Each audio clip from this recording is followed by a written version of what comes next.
So now it's time to wrap up the booster stage. Got most of the main construction done, and the first step will be to put the foil on those fuel tank ends on each end of the booster. So let's take a look at how that's coming along. I kind of got a little start on it. I've got foil adhesive painted on the entire forward surface there, and you can see I got two of the tanks started with little bits of foil. And of course, when you foil these things, you're just doing a little at a time. I started by trying to use up some of my colored foil, and it's a silver on the outside, so I'll just use this stuff. It's thinner, and I got a lot of it, and I frankly don't like this color. So I tried putting glue on here, and it just didn't seem to stick real well. So I went back to normal household aluminum foil, crinkle it all up, and cut small pieces out and apply it there, and it seemed to work better. The fact that this is thicker, it holds the shape better. And I also found that I'm using these styrofoam balls from a craft store, and you can see it's not a smooth surface, so you don't really have that much surface adhesion or surface area to adhere to the foil. So what I've done is I'm going to put an extra coat of the foil adhesive on here, and simply I use a plastic brush, an old, I don't know, Revell, somebody's plastic brush. I always put these things in these yogurt jars because it keeps them from tipping. And I just put an extra coat on the domes because it's because of the rough surface, gives me a better adhesion. And I'm careful to try not to get it on any place that I want the bare plastic to show eventually. So I'm just putting some more on the domes here, and we let that dry for 15-20 minutes until the white color goes away, and then you'll have a nice surface for this to adhere to. Sometimes I'll put it, when I'm doing it in sections, I'll even put some of the adhesive over the other foil because it's going to be covering that as well. And what I found what I can do with this stuff is, I'm going to do some here and then come back in a few minutes and do some more. And if I just let the brush sit, it's going to get all nasty. So I just stick it in a cup of water, and it sits there. It'll be fine for a while. So we'll come back and finish that up and then do the other side. I finished the domes on the front side, but I'm going to do next the bulkhead itself. And I did the domes first because you can see there's some, it extends over into the flat bulkhead. And I want to cover those rough edges with a nice, clean, flat-ish blanket for the bulkhead. And I'll just cut it out with a template and fit it in as much as possible going around those domes. And that'll be next. I've used this paper template to cut out the pieces for the edges here. Got most of them in around the outside, and I'm going to put the middle one in now, cover that up, and kind of roughly place it in the middle here, and use the little shaper tool to kind of poke it down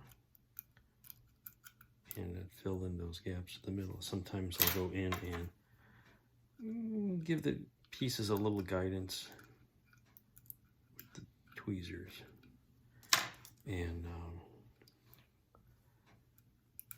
just cover all the bare plastic. Well, it's not bare because it's been painted. Okay, here's the front with all the foil on it, and then we did the back. So the back has got all the foil on it now, and ready to install rocket engines, equipment, propellant pumps, and plumbing. That'll be a lot of fun.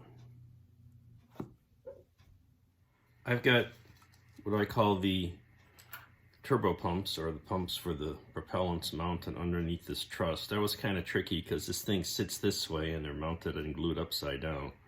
But they're on there. I have some holes drilled, and I am starting to prepare some lines here. I just made them out of electrical wire.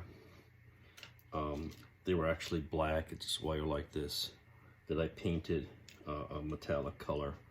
Once the paint dries, I'll trim those and install those to connect various lines between the engines and the pumps. And I've got then to the tanks, and I've got more lines. I'll use some of this this wire for the other propellant feeds, and there's like little air pumps on the other side. So just starting to get this detailing process going. I've got one engine glued on, and you can see I've got some feed lines from this tank here up across here and into the pump, and then from this pump outward into that tank, and then they're going to come around from the here into this inlet on the tank. So that's a start. And I am using tape, pardon the wiggly here, for those straps. That worked out really well. I saw someone online did that.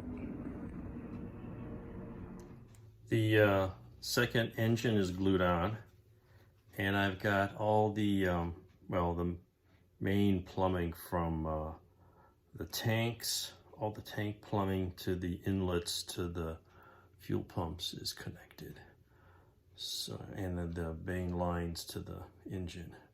So now there's the other propellant lines need to be done, and then I'll be installing some electronic boxes and cabling. So that's coming up next. Well, I think the half engine area is done. I've got a whole bunch of cabling and wires and conduits added. I used the fellows on Facebook doing a detailed Gemini build, and he suggested metal tape for the straps, and that looks pretty good. The guy's name is David Worcester, so I'll give him a shout out and thanks for the tip. Anyway, so I think we're looking pretty good here. There's two more things on this I have to do. I want to paint the interior of the nozzles. They're a little shiny, the same color as the outside. So I'm gonna give them a little shot of some kind of a black shade. And I got some decals. I found just some United States decals from a Titan kit from Glenn Johnson's Real Space Model. So I'm just gonna put those on the side. Those will fit nicely there. So that'll wrap this up. So we're getting close. And speaking of decals, when you do scratch building like this, usually you're scrounging through your decal spares bin or however you store your extra decals, looking for something that fits. There's a number of sources, and I mentioned earlier Rick Sternbach Space Model Systems. Another good one is Jim Botatis' JBot Decals, jbot.ca. He's got a wide assortment of aircraft, spacecraft, X-planes, NASA, science fiction, really good quality stuff. Check him out at his website. You won't be disappointed. Our telescopic mass sensor, according to the diagram, it's a piece of 16th inch outside diameter tubing, some 15 thou wire, little holes drilled in the end. I got a cap, you can barely see here, of a little piece of aluminum tubing that slips over it, and I drilled 4 little holes in the face and then bent some wire and super glued them in. And so that's pretty sturdy there. Let that set up. I'm going to put little drops of glue on the edge and, I don't know, maybe paint it something. And then this whole thing will just get painted aluminum, and it'll slide in the adapter. The final steps on the booster were to put some decals on, some little United States decals on 2 sides. And then on these little pads, we'll have some RCS quads. The little boxes I scratched built because I couldn't find anything the right size. And the nozzles are from a lunar module upgrade kit. I think they're from the Newair set 48 scale. So those will go on here next, and that'll wrap up the booster. Well, there we go. Got the thruster quads on. Got the put a little gold color on them just to give them a little highlight. decals on. The only thing left is the top grid, and I'm going to wait until I do the final assembly to make sure all that fits. But booster is done, and next will be the putting everything together. So that's the total work on the booster stage, and now we just got to put it all together and see what we have.